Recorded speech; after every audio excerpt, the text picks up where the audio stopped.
All right, guys, Dad and I are back over in the shop, and we're looking back at the F100 and seeing what Daddy's working on. And then we're going to try to work on some stuff today with him and actually get to help him for the first time. So, been working on a pretty good bit. So, yeah, I'll be glad to have some help. Yeah, it's looking really, really good. So, also, guys, I got the old chill out car show we did a couple of years ago.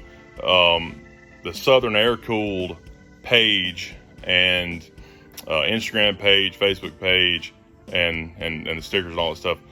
We still got some t-shirts and stuff that are on there on the website. So we're trying to get all that back going again. As y'all remember from the Nova, I am looking for another bug, and Greg's got his again now. So, which we're going to do an update video on that too. So, but anyways, just to let you know. So we'll get on this thing now. All right, so where are we at? So last time you were boxing everything in and we realized we didn't have any nuts welded in. So how did you fix that?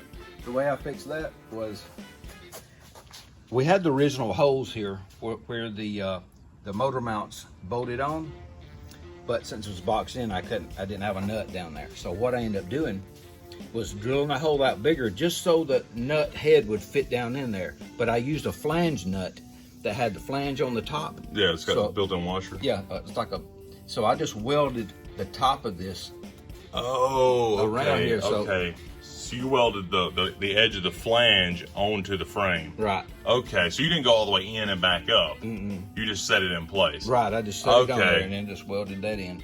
Okay. That looks pretty strong. And I put a bolt in it, a long bolt, so I could hold it flat and so it wouldn't damage the threads in it.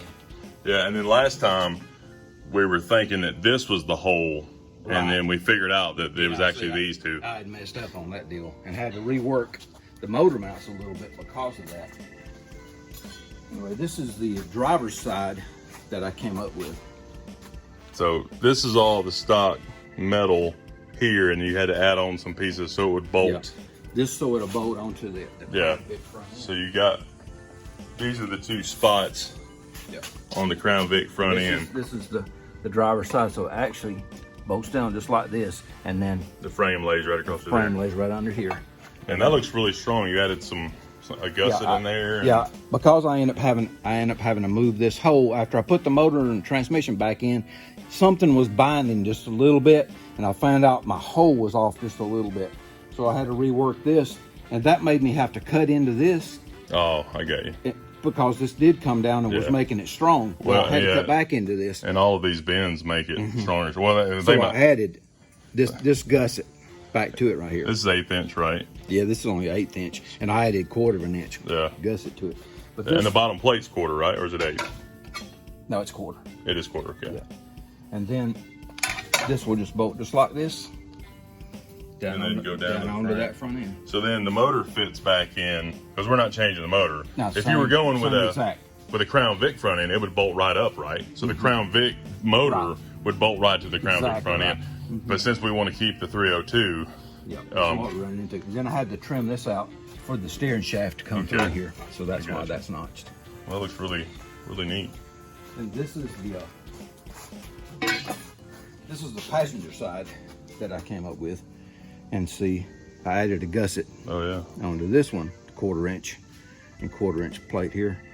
And then I had to notch this to clear, because this goes like that to clear the bolt. The mounts for the front end, and this just bolts down to the same spot. So that's what I came up with. So I believe it's going to be strong. But it can't go nowhere.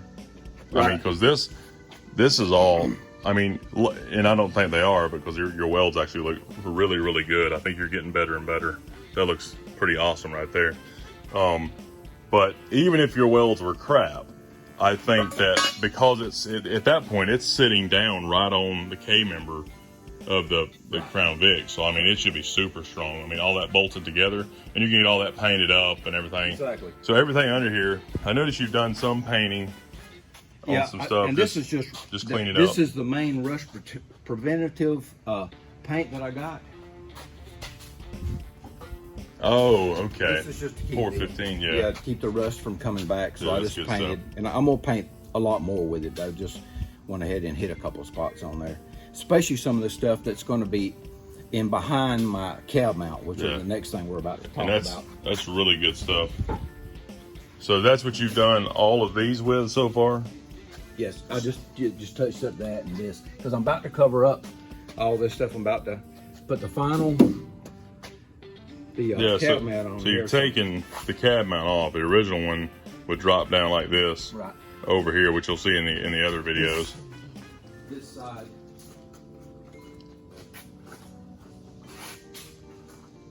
was like this.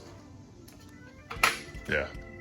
This had completely collapsed, and actually the body was sitting on the frame, so this had to go. Look, it just made layers and layers of one-piece steel. See how many? It's like it made layers of oxidation as it hit through layers and layers of metal. That's crazy looking. So that's pretty nasty.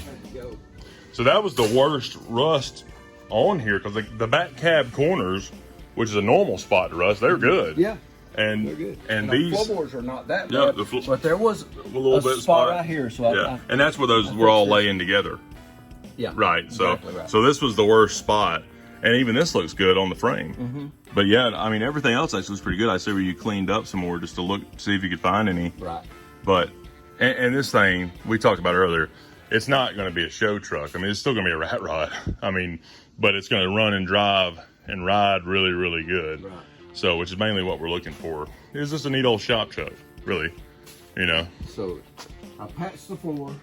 Yeah. So you did a piece of metal here and cut out the old floor, welded this in, and then you added a piece of angle iron down through there also. And yeah, I was afraid it was a little too weak, so I wanted to strengthen it. Yeah, it makes it stronger. And then this is all, you put seam sealer on everything just to make sure it's all good to go. Tacked it all in and then seam sealer. Then this was the next thing. So that's a new one, right? This is the new one. I had to drill my holes and then sanded some of it off so it'll weld. Now the old one would have been spot welded on. Right. Right? So you had to get a spot weld cutter to take it off. Exactly. So this one, you're making holes to do spot welds? Yes. Okay. And this so normal ones would look like this. Those are spot welds, right? Those are one where they take the thing and they go bzz, bzz, exactly, and they just tap it together. Exactly. But this thing, of course, did not fit the floorboard exactly right. And I watched some videos, and everybody runs into this. Theirs was even worse. Who made than this? Dynacore or? It came from Key Parts. Was the name of the company that made this. Was called Key Parts. But I think I got it. I can't remember which company I bought it from. How much was it? It was like $45 or $50. That's so it was not bad. pretty cheap. Yeah. But I had to reform all of this to make it fit this floorboard. Next thing we do is hold it in place here. Make sure that it's going to fit. I've had to reform it so it fits pretty good. I marked my spots right here. This is where it has to be, because I went ahead and lowered this thing back down, but put the mounts in here, bolted everything back up, so I knew that was going to line up exactly in this spot right here. So you're going to start welding at the top and it's kind of work its way down. And yeah, what I'll do first is clamp it in here, and then I'll start from the top doing these probably, and then work my way down. Yeah, just to pull it in closer and closer. You probably have to hammer it in a little bit. I will, because the back is still off just a little bit. Yeah. But I'm just going to have to work it as I go. Yeah. Well, let's start doing that then. Okay.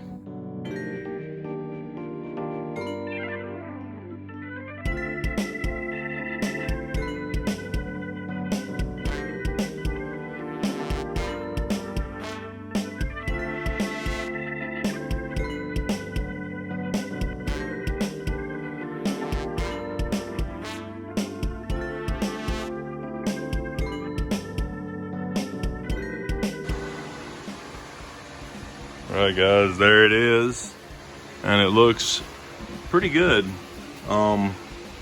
We did went ahead and just welded across the top there. It's pretty thin metal up there, but it came out all right. And then did some spot welds, and then went ahead on the other side. It was a little bit farther away, so we kind of had to beat it down as we did it. really on both sides. This side was worse. So then I went ahead and added some stitch welds down through the side too, just to make sure it's good. And then from the other side, you could see the spots coming through. So I think it'll be good. But this thing's, I mean, it's on there really strong.